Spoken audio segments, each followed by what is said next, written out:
How many of you guys know that term, kicking the can down the road? I'm pretty good at it these days in terms of something specific. It just means you're delaying something just by pushing it down the quote-unquote road or timeline. It's something that I really need to face and to sit in the emotions and process the emotions in specific ways, and I just can't get myself to do it. It has to do with the death of my father and my relationship with him as a child and as an adult. And my therapist has given me really good suggestions on how to do that.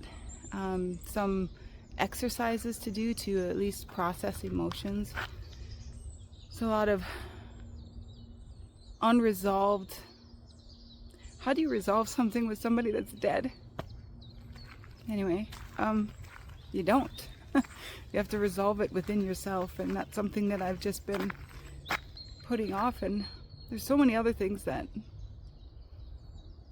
I can be doing with my time, and giving that man another second of my day of time with my family, me working on things for my family. I just can't bring myself to do it. But I know that there's a lot of pain deep down that is causing a lot of hurt to upwell in me, and there are other indications of that not being dealt with. So, like physically and emotionally, and I have to heal that part of me in order to get better, to accept myself, to feel worthy, all of those things. And it's just something that I'm pushing off. I need to do it. I don't know when I want to do it. I'm starting my business. I have kids. Life gets busy. And why should I prioritize him? But the question really isn't why am I prioritizing him? The question is why am I not prioritizing myself? So, I don't know. How do you do it?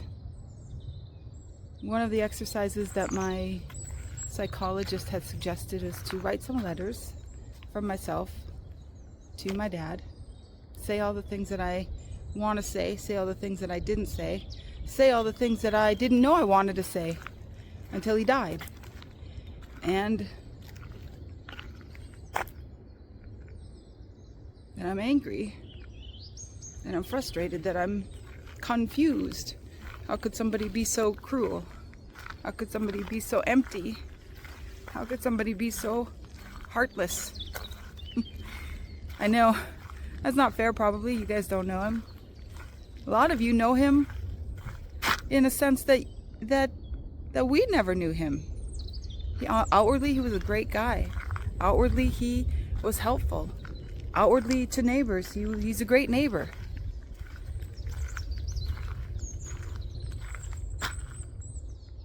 But the home suffered, and we suffered, and he's dead. I want to just forget about it and move on. I just want to push it deep down, not deal with those emotions. Why not? I've been doing it for 40 years. Why can't I do it again? But I know that it's not right, and it's not fair to the people around me. I have an angry mommy for some reason, to have a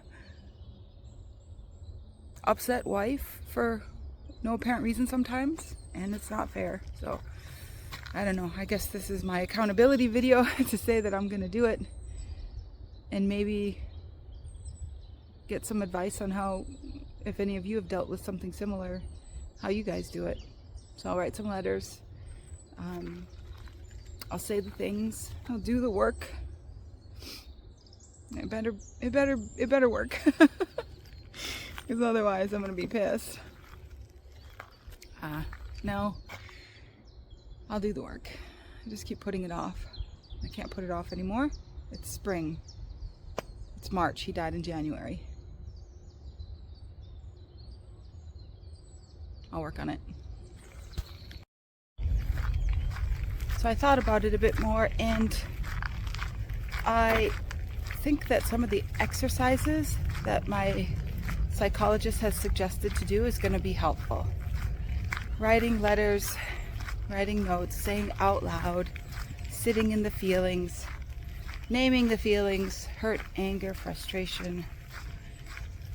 Acknowledge them, sit with them, and do some sort of gesture to help them process through my body, and like a breathing exercise or a gesture like this. I don't know. I'm gonna try these things. This is not really me, but why not? Let's try it. Let's see if it helps me. But I think layered on top of that, not only doing those things, I'm gonna do it outside. I'm gonna find a nice bench and I'm gonna sit down and I'm gonna write some things down and I'm gonna say some things out loud and I'm gonna feel the feels and I'm gonna just take some time to process my emotions and think about how it affects me and how much better it's gonna be that I've processed those emotions, but doing it outside in my safe space. I'll find a little bench somewhere and spend some time. The trees will bear witness and nature will hold me and support me in a very, very difficult thing for me to do. And hello bee. And you're my safe space. Yes, come go. There you are. There.